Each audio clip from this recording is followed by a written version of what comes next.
biasa, selalu istimewa sajiannya.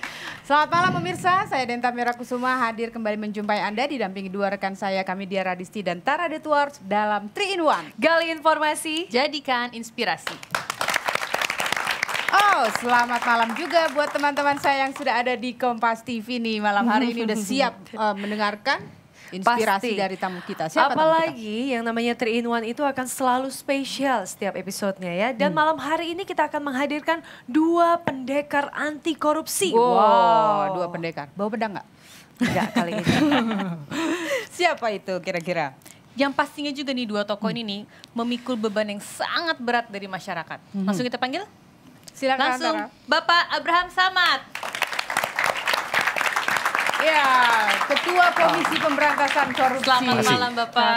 Selamat malam Pak. Malam. Yang paling ditakuti banyak orang sekarang sepertinya ya. Jangan ditakutin dong. Jangan ditakutin. Bahaya kalau ditakutin, dihindari nanti. Oh, gitu ya. Baik, sebelum kita ngobrol panjang dengan Pak Abraham Samad, kita simak dulu sajian berikut ini.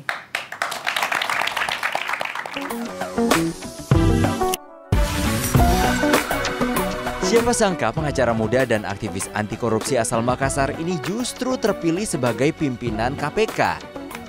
Abraham Samad mengalahkan senior-seniornya seperti Bushro Mukodas dan Bambang Wijayanto. Itulah pilihan DPR. Bagi Samad, tugas besar dan berat warisan pimpinan KPK sebelumnya sudah menanti. Kala itu citra KPK sempat terpuruk menyusul meledaknya kasus Antasari Azhar.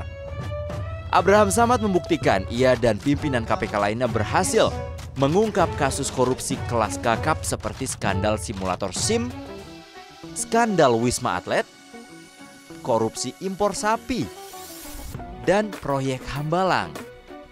Bagi KPK sejak awal kepemimpinan Taufikur Rahman Ruki hingga kini, sikap anti korupsi dan anti kompromi adalah harga mati. KPK menjadi harapan luas seluruh anak negeri.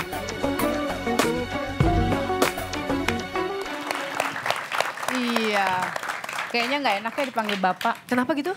Abang aja. Masih muda. Iya benar. Masih muda memang ya. Ketua kan. Casingnya aja mas. Casingnya masih muda. Tapi nggak keberatan kalau kita panggil abang? Oke. Oke, Abang. Bang, Abang dilantik tahun 2011 untuk sampai 2015. Iya, betul. Dan selama rentang waktu itu banyak sekali kasus-kasus besar yang akhirnya bisa menyeret pejabat-pejabat tinggi jadi tersangka.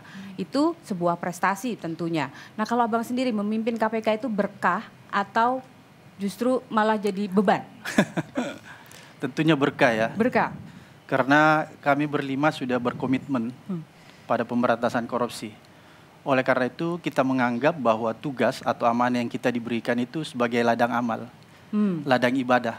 Jadi apapun yang kita kerjakan, kita menafsirkan itu sebuah ibadah. Karena kita menafsirkan sebagai sebuah ibadah, maka kita akan berusaha menjalankan sesempurna mungkin. Sama ketika kita menjalankan ibadah, kita selalu berusaha menjalankan ibadah itu sesempurna mungkin. Atau kalau dalam bahasa agamanya, kafah ya, sempurna. Gitu Komitmen untuk memberantas korupsi itu muncul dari mana Bang? Background saya kan advokat, ya, konsultan hukum. Kemudian saya juga aktivis anti korupsi di Sulawesi Selatan. Jadi selalulah bersentuhan dengan hal yang sifatnya anti korupsi. Oleh karena itu concern saya dari dulu ya selalu pada bidang-bidang yang seperti sekarang ini anti korupsi. Tapi kan nggak mudah Bang kalau ketika kita harus mengimplementasikan apa yang Abang sampaikan itu ketika harus berhadapan dengan kekuasaan. Kayak misalkan kasus-kasus besar yang sekarang KPK sudah mulai uraikan itu kan kayak banyak kedekatannya dengan penguasa. Iya, betul Hambalang lah sekali. misalnya contohnya atau Iya. Senturi. Duh, kita jadi ngomongin kasus. Serius lagi berat lagi kayaknya. Iya, memang kalau dilihat garis besarnya begitu, tapi oleh karena itulah memang dibutuhkan orang-orang yang bekerja sebagai aparatur penegak hukum adalah orang-orang yang sebenarnya kalau saya mengistilahkan dia sudah selesai dengan dunianya. Itu yang pertama. Sudah nggak bisa digoyang-goyang lagi ya. Dia nggak boleh lagi memikirkan yang namanya duniawi. Kalau seorang penegak hukum itu masih memikirkan duniawi, maka orang itu masih bisa terombang-ambing. Jadi syarat orang untuk bisa menjadi seorang penegak hukum yang bagus, pertama-tama dia harus selesai dengan dirinya, dengan duniawinya. Kalau itu sudah selesai, barulah dia bisa memberantas korupsi tanpa pandang bulu.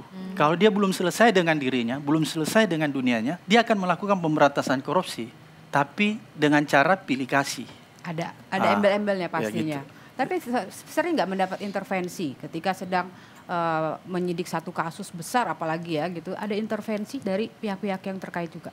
Saya pikir setiap orang yang disangka atau sedang disidik KPK pasti melakukan upaya-upaya perlawanan, intervensi dan lain sebagainya.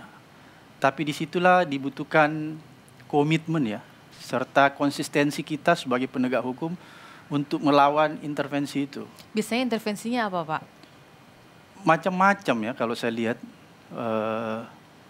Teror mungkin salah satu bentuk intervensi. Ancaman. Intervensi yang paling berat, yang paling parah yang pernah dialami apa?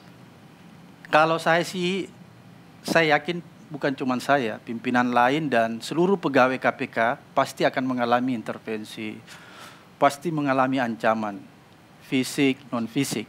Itu bukan cuma saya, semua teman-teman di KPK mengalami itu. Tapi karena terlalu seringnya, boleh saya katakan ancaman itu, teror itu setiap hari. Jadi saya mengistilahkan kayak sarapan pagi gitu. Sarapan pagi. Jadi karena saking selalunya, sarapan pagi kan setiap hari kita lakukan, akhirnya jadi imun. Bang, kalau kasus yang terberat dan tersulit yang ditangani itu kasus apa? Bolehkah diceritain? Yang paling sulit ya. Paling yang sulit paling ya. sulit atau Tantangan menegangkan yang yang paling berat bikin gitu, yang paling bikin Kita pusing sih deh agak pokoknya. sedikit punya ini ya, maksudnya jawabannya kita punya tebakan ya sebenarnya. Cuma mungkin apakah sama? Apa tuh jawabannya? Dijawab dulu oleh Abang Bram. Ya jadi begini, karena kasus korupsi itu kan kalau kita lihat ya di dalam teori-teori hukum itu dia termasuk kategori white collar crime ya. Jadi kejahatan kerah putih artinya apa? Kejahatan yang canggih. Orang-orang yang melakukan itu adalah orang-orang yang pintar, bukan orang-orang yang bodoh. Oleh karena itu pastilah segala sesuatunya sudah sangat terencana. Modusnya itu sudah sangat canggih. Ya. Ibaratnya begini ya. Kalau saya menganalogikan, kalau white collar crime itu kalau seorang pembunuh yang punya tingkat intelektual tinggi, sebelum dia membunuh, dia pasti pakai kaos tangan dulu. Biar Ini contoh yang sederhana. Siapan. Sehingga dia tidak meninggalkan jejak, bukti-bukti. Nah, itulah analoginya. Jadi korupsi-korupsi yang terjadi begitu. Rata-rata tidak meninggalkan bukti, jejak, karena yang melakukan adalah orang-orang yang cerdas, orang-orang yang pintar. Oleh karena itu jangan heran kalau di KPK bisa saja pelakunya misalnya seorang profesor dan lain-lain sebagainya. Tapi pasti banyak ketegangan yang terjadi pada saat proses-proses entah itu penyidikan, bahkan penangkapan dan lain sebagainya. Nanti kita ingin tahu dan kita ingin dengar langsung. Banyak tentu saja. godaannya juga sudah pasti ya. Oh, godaan. Apa itu? Nanti kita cari tahu dong. Dari Bang Abraham Samad. Tetap di 3 in 1.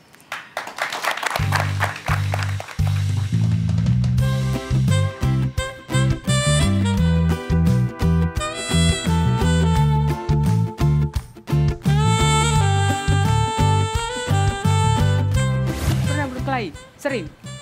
Ya begitulah kira-kira. Saya kan suka ini. Saya suka olahraga tinju kan. Oh, oke. Makanya hidung saya ini pernah patah. Ini kan agak. Oh, itu terus di sini karena ya. Di sini kan pelipis saya sobek ya? pecah ya sobek ya.